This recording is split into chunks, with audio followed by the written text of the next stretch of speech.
Welcome to Study Loop.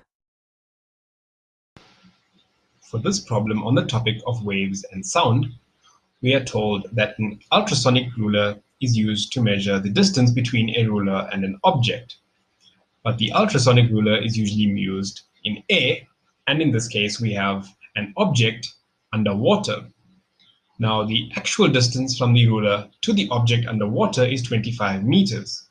We are given the adiabatic bulk modulus and the density of seawater, and we assume that the ruler uses a preset value for the speed of sound in air. We want to determine the distance reading that the ruler will display. Now we'll let x be the actual distance from the ruler to the object. The time it will take for the ultrasonic pulse to reach the object and return to the ruler, which is a distance 2x, is equal to the distance divided by the speed of sound in water. So t is equal to 2x over the speed of sound in water, v subscript water. And the speed of sound in water, we know, is given by the square root of b over rho. So v water is equal to the square root of the adiabatic bulk modulus BAD divided by the density of the material, in this case seawater, which is rho. And so the time it takes for the pulse to return,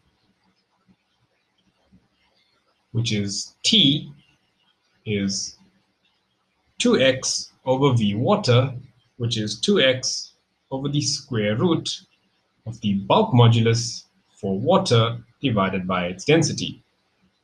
And these values are all known.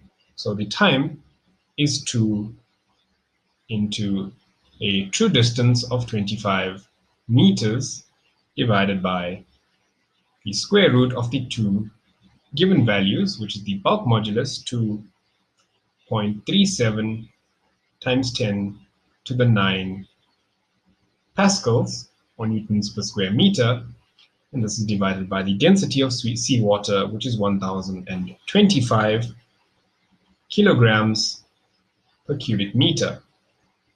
So calculating, we get the time for the pulse to return to be 3.29 times 10 to the minus 2 seconds.